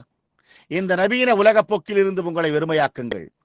அப்பொழுது கிறிஸ்து தம்மை உங்களுக்குள் ஊற்றி நீங்கள் உண்மையாகவே பரிசுத்த ஆவியினால் நிரப்பப்பட முடியும். அவரால் அதை செய்ய முடியாது. அவரால் அதை செய்ய முடியாது. அது அவருடைய கொள்கைகளுக்கு எதிரானது. அவர் தம்முடைய வார்த்தைக்கு விரோதமாக செல்ல வேண்டும். அவர் அதை செய்ய மாட்டார். நீங்கள் அவருடைய வார்த்தையோடு ஒத்துப்போகாத வரையில் அவர் அதை செய்ய மாட்டார். நீங்கள் வர வேண்டும். மற்ற எந்த காரியமும் செய்யப்படுவதற்கு முன்பு நாம் இதற்கு வர வேண்டும். நீங்கள் ஒவ்வொருவரும் அதை குறித்து அறிந்திருக்கிறீர்கள் என்பதை நீங்கள் அறிவீர்கள். எத்தனை பேர் அதை விசுவாசிக்கிறீர்கள்? உங்களுடைய கரத்தை உயர்த்துங்கள். நிச்சயமாக நீங்கள் அதை விசுவாசிக்கிறீர்கள். இப்பொழுது நாம் அதை குறித்து ஏதோ ஒரு காரியத்தை செய்வோமாக. தேவனே, எங்களிடத்தில் இரக்கமாயிரும். அவர் நமக்கு எவ்வளவு தேவையாயிருக்கிறார். இதோ நாம் யாவரும் ஒன்று சேர்ந்திருக்கிறோம். இப்பொழுது நினைவிருக்கட்டும், நியாய தீர்ப்பில் நான் நிற்க வேண்டியதாயிருக்கும். அது இரவிற்கு முன்னர் இருக்கலாம். நான் கூறியிருக்கிற ஒவ்வொரு வார்த்தையையும் எதிர்கொள்ள வேண்டும். பாருங்கள், நான் அதை சந்திக்க வேண்டும். இப்பொழுது அக்கிரமம் என்னுடைய கரங்களிலிருந்து விலகி இருக்கிறது. அது என்னுடைய மனசாட்சியிலிருந்து விலகி இருக்கிறது. அது என்னுடைய ஆத்துமாவிலிருந்து விலகி இருக்கிறது. அது தேவனிடத்திலிருந்து விலகி இருக்கிறது என்பதை நினைவில் கொள்ளுங்கள். நீங்கள் இந்த நிலைமைகளில் நீங்கள் நின்று கொண்டிருக்கையில் நீங்கள் இன்னமும் ஆக்கினைக்குள்ளாக்கப்படுவதை உணரவில்லை என்றால் நீங்கள் என்ன செய்ய போகிறீர்கள்? அப்படியானால் தேவன் உங்களோடு இடைபடுவதில்லை என்பதை நீங்கள் அறிவீர்கள். நீங்கள் அதை கடந்து விட்டீர்கள் என்பதை நீங்கள் அறிவீர்கள். பார்த்தீர்களா? நீங்கள் அதை கடந்து விட்டீர்கள். நீங்கள் எப்பொழுதுமே மிகவும் பக்தி உள்ளவர்களாக இருக்கலாம். நீங்கள் சபைகளை மற்றும் பலவற்றை சேர்ந்தவர்களாக இருக்கலாம். ஆனால் நீங்கள் அதை கடந்திருக்கிறீர்கள். தேவனுடைய வார்த்தை உள்ளே சென்று ஒரு நபரை வெளியே கொண்டு வருகிறது. அதுவே அவர்களை திரும்ப கொண்டு வருகிறது. பார்த்தீர்களா? எனவே அதுதான் வார்த்தை. எந்த ஊழியக்காரரையும், எந்த நபரையும், எந்த இடத்திலும் தேவனுடைய வார்த்தைக்கு விரோதமாக அதை மறுதலிக்க முடியுமா என்று நான் கேட்கிறேன். அது உண்மை. அது அப்படி அல்ல. பாருங்கள். எனவே நாம் உண்மையான கிறிஸ்தவர்களாய் இருப்போமாக. முயற்சிக்கிறவர்கள் கூட நாம் வெட்டப்பட்டு கொதித்து விடப்பட வேண்டும். ஆமையா, நாம் எல்லோருக்கும் அது தேவை. தேவனே, என் மேல் இரக்கமாயிரும். தேவனே, என்னை எடுத்து என்னை வார்ப்பியும். இந்த வாரத்திற்கு பிறகு அடுத்து என்ன செய்ய வேண்டும் என்பதை கண்டறிய தேவனுக்கு முன்பாக செல்ல வேண்டும் என்பதே என்னுடைய நோக்கமாய் உள்ளது. தேவனே, என்னை ஏற்றுக்கொள்ளும். எல்லாமே என்னை குறித்ததாய் உள்ளது. அதில் அதிகமானவைகள் உள்ளன. அதில் எந்த நன்மையும் இல்லை. தேவனே, அதை துண்டித்துவிடும் என்பதே இந்த காலையில் என்னுடைய ஜெபமாய் உள்ளது. என் இருதயத்தை, காதுகளை, என் சரீரத்தை வெறுத்து சேதனம் செய்யும். கர்த்தாவே, நான் என்னவா இருக்க வேண்டும் என்று அவர் விரும்புகிறாரோ ஏதோ ஒன்றாக என்னை உருவாக்கும். அதுவே என்னுடைய ஜெபமாய் உள்ளது. கர்த்தாவே, நான் என்னவா இருக்க வேண்டுமோ அறுப்புண்டு போக செய்து என்னை வெட்டி போடும். வார்த்தையில் எனக்கு காண்பியும். எனக்கு சொல்லும். நான் போய் அதை செய்வேன். கர்த்தர் அதை கூறட்டும். அதனோடு அங்கே ஒன்றிப்போக நான் ஆயத்தமாயிருக்கிறேன். தேவனுடைய வார்த்தை என்ன கூறுகிறதோ அப்படித்தான் நான் இருக்க விரும்புகிறேன். நான் தேவனுடைய வார்த்தையில் ஒரு கிறிஸ்தவனாயிருக்க விரும்புகிறேன். எந்த மனிதனுடைய வார்த்தையும் பொய்யாயும் தேவனுடைய வார்த்தையே மெய்யாய் இருப்பதாக. அதுவே காலத்தின் போக்காக இருக்க வேண்டும் அல்லவா? அது அவ்வாறு இருக்க வேண்டும் அல்லவா? அந்த விதமாக நீங்கள் அதை விசுவாசிக்கிறீர்களா? மகனே, ஞானஸ்தானத்திற்கான இடத்தை தேடுகிறீர்களா? ஆம். இங்கே பின்னால் உள்ள சகோதரனே, காத்திருக்க வேண்டாம். சரி, இந்த வழியாக செல்லுங்கள். உங்களில் அநேகர் வந்து விசுவாசிகளான புருஷர்களும் ஸ்திரீகளும் தங்களுடைய பாவங்களை அறிக்கையிட்டு இயேசு கிறிஸ்துவின் நாமத்தில் ஞானஸ்தானம் பெற வேண்டும். இந்த வழியில் சகோதரனே, அவர்களுடைய பாவ மன்னிப்புக்கென்று இயேசு கிறிஸ்துவின் நாமத்தில் அவர்கள் பரிசுத்த ஆவியினால் நிரப்பப்படுவார்கள். இப்பொழுது இங்குள்ள கத்தோலிக்க ஜனங்களாகிய உங்களுக்கு அதுதான் பாவ மன்னிப்பு. சபைக்கு பாவங்களை மன்னிக்க அதிகாரம் உண்டு என்று கூறுகிற நீங்கள், சபை எப்படி பாவங்களை மன்னித்தது? இயேசு சபைக்கு எவர்களுடைய பாவங்களை மன்னிக்கிறீர்களோ அவைகள் அவர்களுக்கு மன்னிக்கப்படும், நீங்கள் எவர்களுக்கு மன்னியாதிருக்கிறீர்களோ அவைகள் அவர்களுக்கு மன்னிக்கப்படாதிருக்கும் என்றார். ஆதி சபையில் இருந்த பாவங்களை அவர்கள் எப்படி மன்னித்தனர்? அவர்கள் அவர்களை மனம் திரும்புதலுக்கு அழைத்தனர். அவர்கள் அவர்களுடைய பாவ மன்னிப்புக்கென்று இயேசு கிறிஸ்துவின் நாமத்தினால் அவர்களுக்கு ஞானஸ்தானம் கொடுத்தனர். ஒரு அறிக்கை செய்யும் கூடத்தின் கீழ் அல்ல, இல்லை, உண்மையாகவே. ஆனால் அவர்கள் அங்கே நின்று கொண்டிருந்த போது அவர்கள் தங்கள் இருதயங்களில் தேவனுக்கு முன்பாக மனம் திரும்பி அவர்கள் விசுவாசித்தனர். இயேசு கிறிஸ்துவின் நாமத்தினால் ஞானஸ்தானம் பண்ணப்பட்டார்கள் என்று விசுவாசிக்கப்பட்டவர்கள் அவர்கள் பரிசுத்த ஆவியினால் நிரப்பப்பட்டனர். ஆமேன். நீங்கள் அவரை நேசிக்கிறீர்களா? இப்பொழுது நாம் எழுந்து நிற்போம். இப்பொழுது அநேகர் ஞானஸ்தான ஆராதனைக்காக காத்திருக்க விரும்புவார்கள். இன்னும் வேறு யார் வர விரும்புகிறீர்கள்? இன்னும் யார் விசுவாசித்திருக்கிறீர்கள்? இருபுறமும் வாருங்கள். புருஷர் இடபுறமும் வலப்பக்கமாக. ஸ்திரீகள் கர்த்தராகிய இயேசுவை உங்களுடைய முழு இருதயத்தோடும் உங்களுக்குள்ள எல்லாவற்றோடும் விசுவாசியுங்கள். இப்பொழுது நாம் ஒன்று சேர்ந்து நம்முடைய தலைகளை வணங்குவோம். நாம் இந்த மாதிரி ஜெபத்தை திரும்ப திரும்ப செய்யும் போது நான் இப்பொழுது இதை செய்ய மிகவும் வினோதமாக தூண்டப்படுவதை உணர்கிறேன். நாம் நம்முடைய தலைகளை வணங்கி இருக்கையில் நீங்கள் என்னோடு ஜெபியுங்கள். பரமண்டலங்களில் இருக்கிற எங்கள் பிதாவே, உம்முடைய நாமம் பரிசுத்தப்படுவதாக. உம்முடைய ராஜ்யம் வருவதாக. உம்முடைய சித்தம் பரமண்டலத்திலே செய்யப்படுகிறது போல பூமியிலேயும் செய்யப்படுவதாக. எங்களுக்கு வேண்டிய ஆகாரத்தை இன்று எங்களுக்கு தாரும். எங்களுக்கு விரோதமாக தப்பிதங்களை செய்கிறவர்களை நாங்கள் மன்னிக்கிறது போல எங்களுடைய தப்பிதங்களை எங்களுக்கு மன்னியும். எங்களை சோதனைக்குட்பட பண்ணாமல் தீமை நின்று எங்களை ரட்சித்துக் கொள்ளும். ராஜ்யமும் வல்லமையும் மகிமையும் என்னென்றைக்கும் உம்முடையவைகளே, ஆமேன் என்பதே.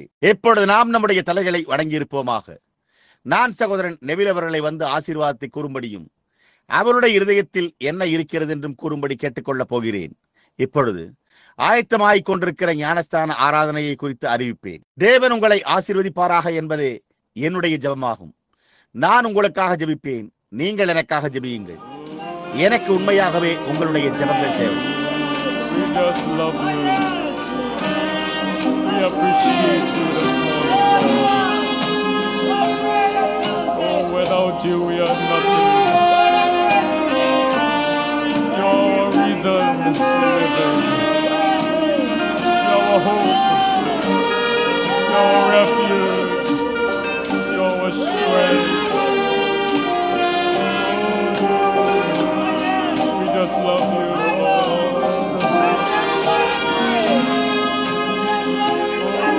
Everything, Lord. There's none like you. You are the greatest. Oh, there's none like you. We worship you. We praise you. We adore you.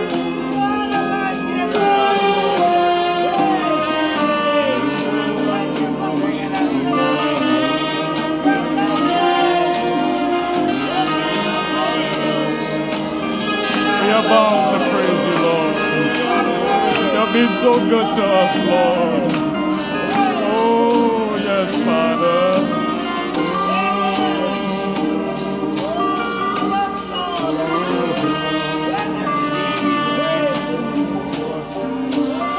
We praise your holy name.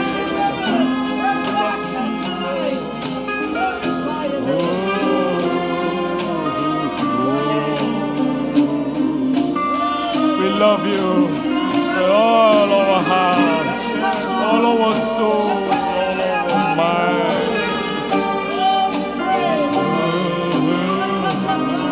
You are everything to us, Lord.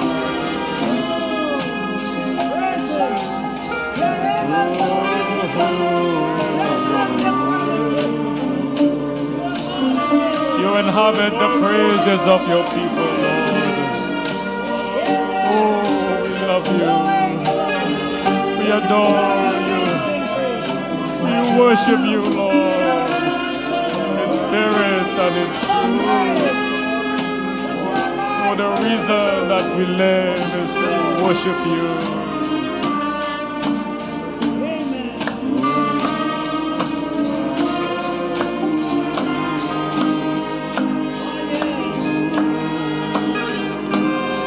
Oh, I just want to praise you.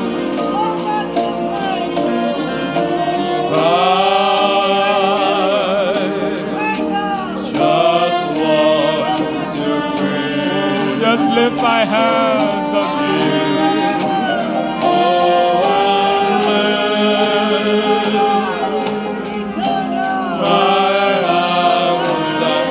I love you. You are everything.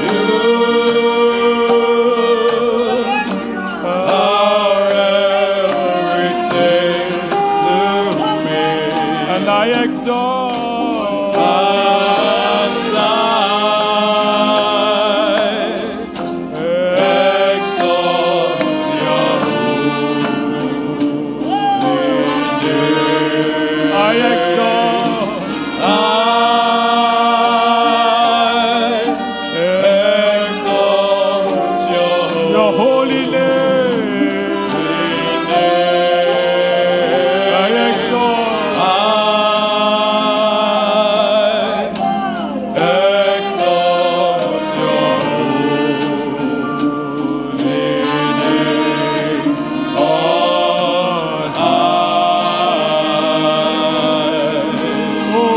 Just want to praise him. Let's just lift our hands. I just want to praise you. I just want to praise. Lift my hands and sing. My hands and sing. I love you.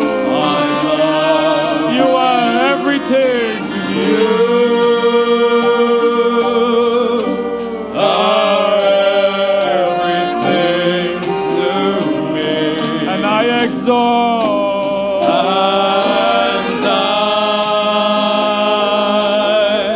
And I exalt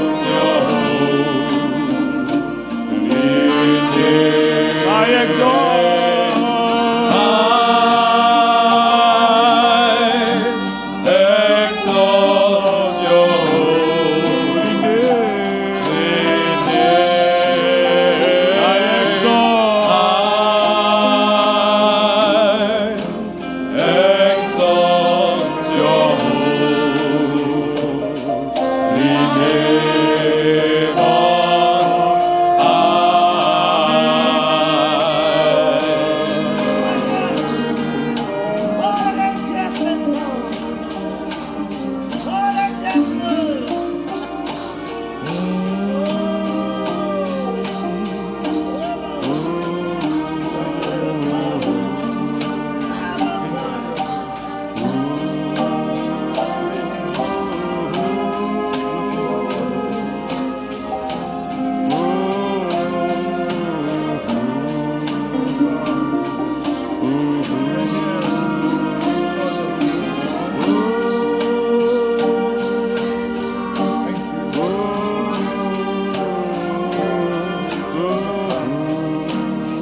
than enough. Oh, You are more than enough. more than enough. More than enough. More than enough.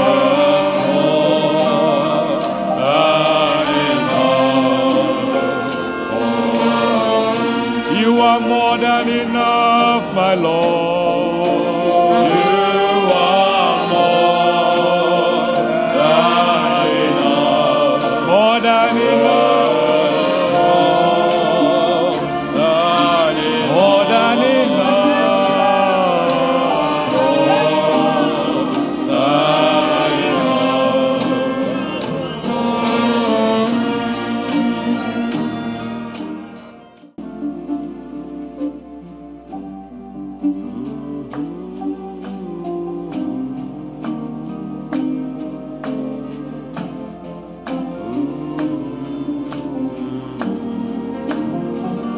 You are so lovely. You are so lovely. You are so fierce. So fair. And the glory of your presence Glory of your presence. just fills the air. Bless Rose of Sharon.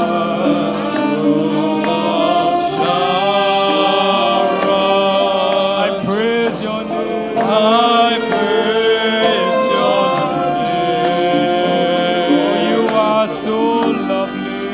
You are so lovely. You are so fierce. You are so lovely. You are So lovely. you are So fair. and the glory of your presence Glory of your presence. just fill the air. Oh, bless Rose of Sharon.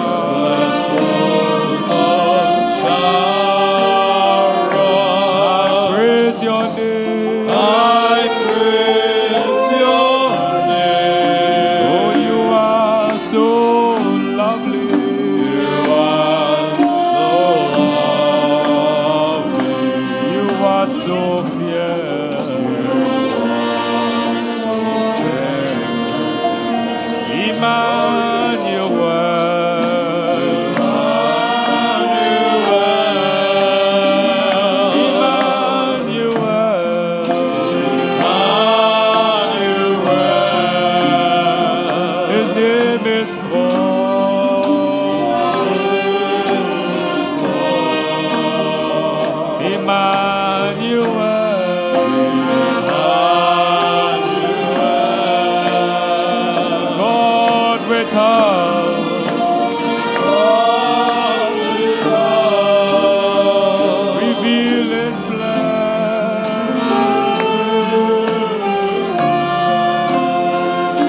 name is called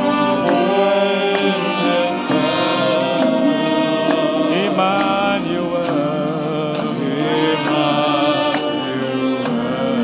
Oh, Emmanuel.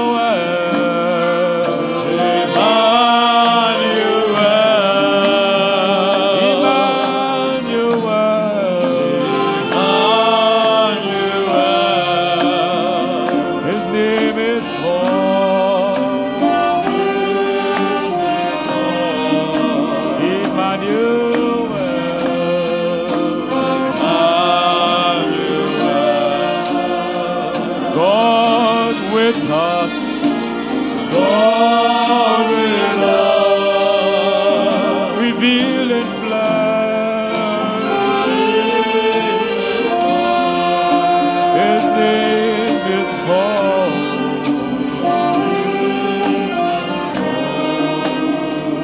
Emmanuel.